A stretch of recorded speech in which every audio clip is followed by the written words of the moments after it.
Alors, la prochaine présentation, Daniel Côté, Sylvie Gravel, Mircea Vulture, Nicolas Bastien. Oui, merci. Bonjour et merci pour l'invitation de présenter notre communication. Donc, c'est une communication conjointe faite par moi-même, Nicolas Bastien, Daniel Côté ici et Sylvie Gravel.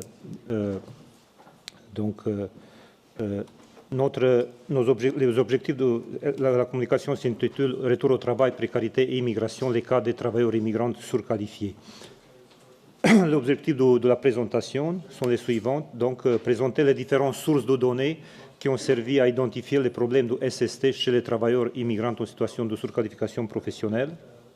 Une série de données concernant l'intégration sur le marché du travail et la stabilité de cette main-d'œuvre. Les banques de données disponibles sur les profils de la population, la santé des travailleurs et les immigrants, la question de la surqualification et l'exposition au risque de lésions, et une série de projets de recherche en réadaptation professionnelle chez les travailleurs immigrants souffrant d'une lésion. Et le deuxième objectif, c'est de proposer un ensemble de projets et d'indicateurs à développer pour circonscrire les liens entre les lésions professionnelles et la surqualification professionnelle chez les travailleurs immigrants. Je vais présenter dans un premier temps une sorte de préambule qui donne une idée de ce qui signifie la surqualification, parce que c'est un phénomène qui est beaucoup étudié en Europe, mais pas trop au Canada et au Québec. Les surqualifiés sont une catégorie professionnelle dont on ne parle pas beaucoup, mais la surqualification s'apparente en sorte de chômage déguisé, et ces catégories de travailleurs se trouvent un peu dans l'angle mort de la représentation sociale parce qu'ils ont un travail, mais on ne les voit pas. On ne parle pas comme des décrocheurs, comme des chômeurs, comme des travailleurs précaires au sens générique du terme. Alors, 2-3 mots sur qu'est-ce que signifie la surqualification. Donc, il est utilisé sous diverses formes de dénomination. En France, on appelle ça déclassement, suréducation ou overeducation in the United States. Et c'est une situation qui caractérise les individus dont le niveau de formation dépasse celui normalement requis pour l'emploi occupé. Alors, on mesure la surqualification par 3 méthodes. Je vais faire ça très vite. Donc, l'approche subjective, l'approche objective des concordances réalisées et l'approche objective de l'analyse des postes de travail.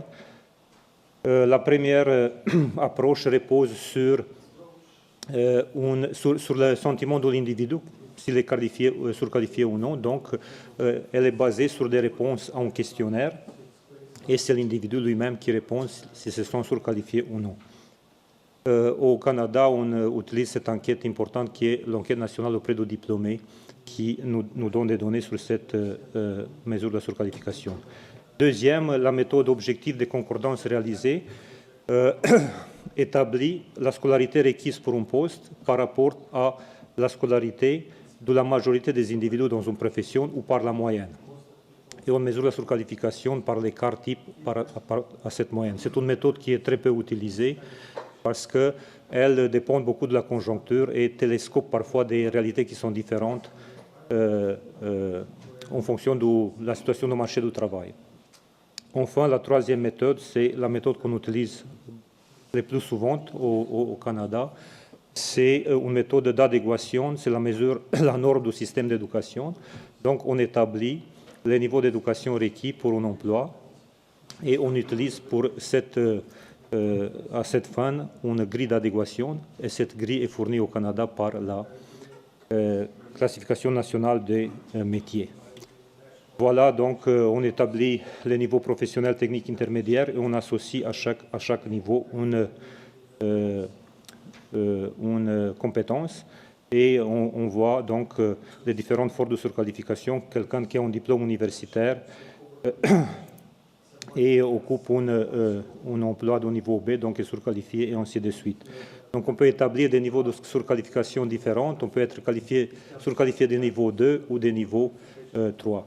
Et pour finir cette partie, les niveaux de surqualification au Canada et au Québec sont en croissance progressive.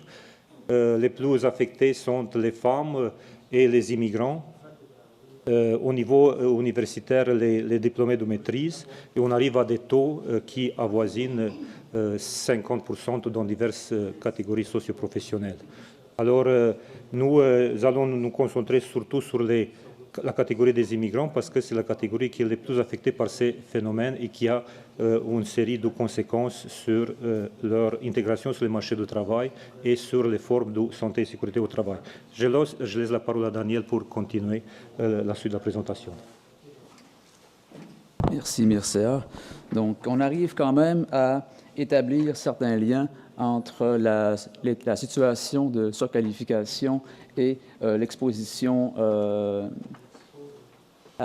aux lésions professionnelles. On peut voir ici, en faisant un découpage qui est quand même relativement grossier entre les métiers manuels, non manuels ou mixtes. Et puis, on peut voir ici, dans ce graphique-là, que les taux de lésions sont 4 fois supérieurs aux lésions aux professions non manuelles. Dans les professions manuelles, comme la construction, les manœuvres, les ouvriers spécialisés, les aides infirmières, y compris les préposés aux bénéficiaires, le taux de lésion est 10 fois supérieur.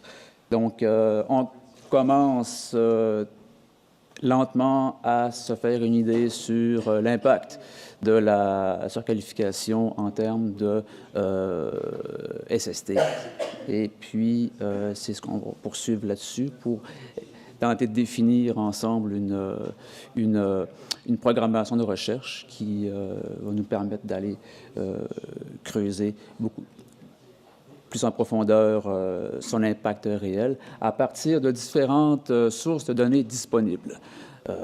On a l'enquête québécoise sur la santé des populations qui nous permet de mesurer les niveaux de surqualification. On y trouve aussi plusieurs variables qui sont relatives à la santé au travail. On a l'enquête sur la santé dans les collectivités canadiennes qu'on peut coupler à la base de données longitudinales sur l'immigration, qu'on appelle la BDIM, qui couvre divers aspects de la surqualification. Là aussi, on peut aller chercher des informations sur la santé au travail et puis des variables relatives aux immigrants et aux revenus. C'est même possible techniquement de coupler cette base-là avec les données de la CNESST au Québec. J'imagine que c'est possible aussi avec les WCB ailleurs au Canada. Donc, ce type d'analyse-là offre des possibilités incroyables pour aller encore plus loin dans nos comparaisons interprovinciales. C'est dommage que mon collègue Nicolas Bastien ne soit pas avec nous. C'est notre démographe en titre et puis il pourrait vous en parler en long et en large. C'est peut-être mieux finalement qu'il ne soit pas là parce que finalement... Donc, il y a aussi, comme je disais, là, ce couplage avec les données de compensation.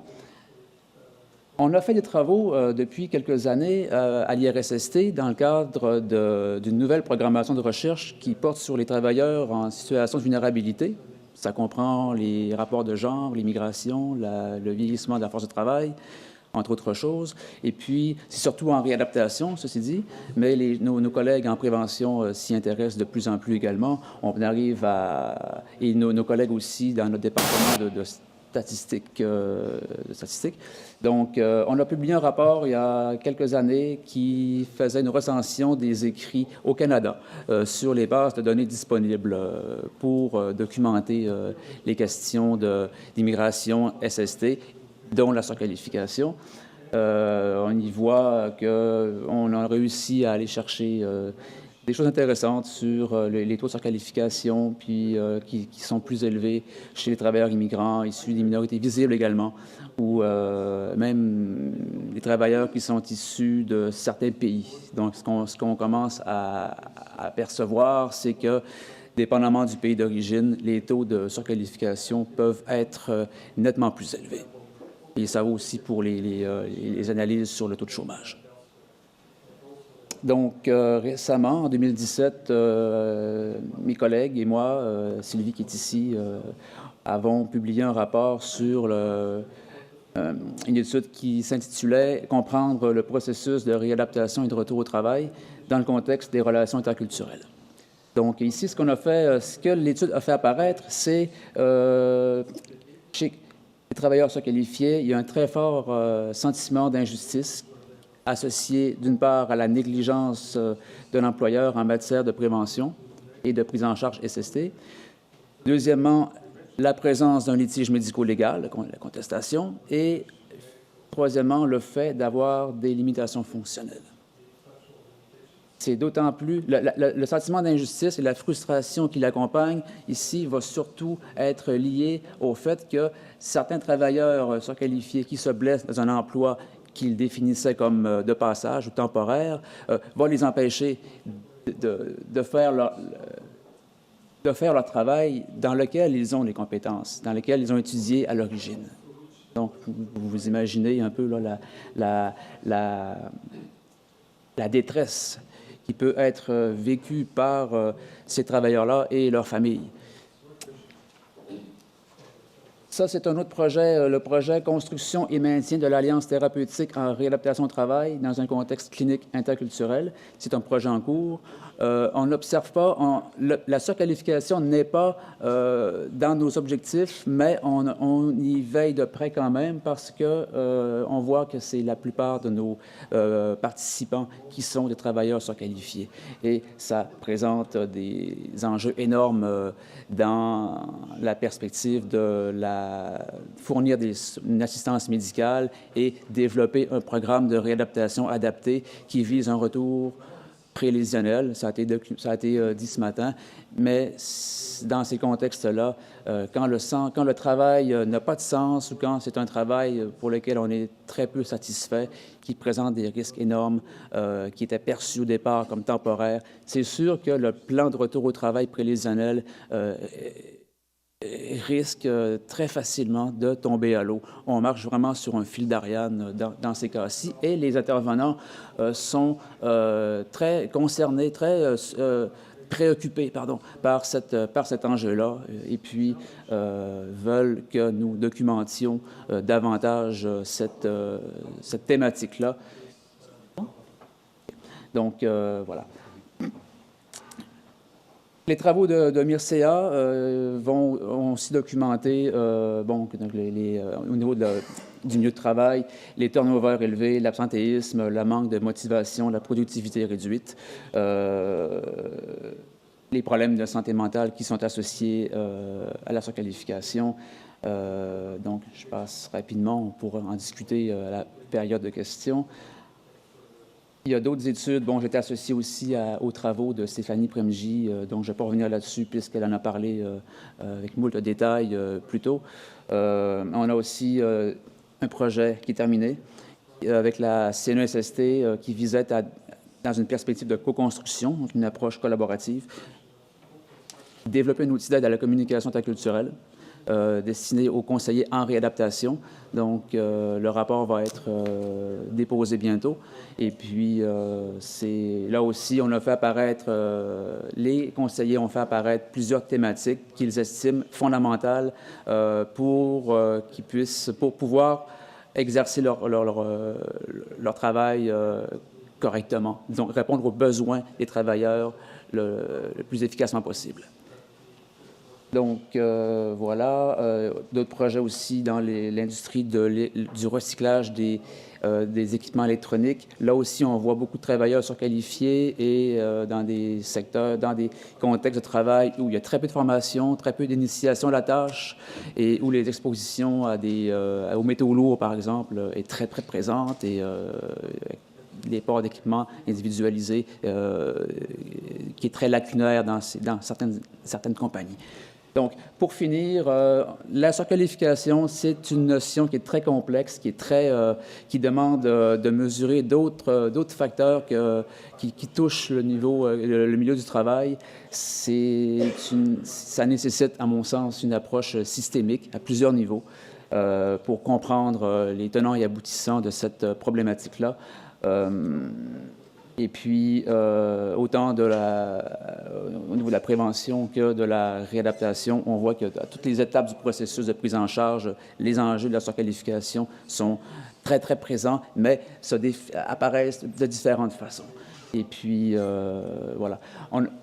Rapidement, parce qu'on a essayé, Sylvie, Mircea et moi, de définir, de schématiser un petit peu les différents liens logiques entre toutes les variables qui sont impliquées dans le phénomène de la surqualification et aux différentes étapes du processus. Et puis, et toutes les barrières qui peuvent apparaître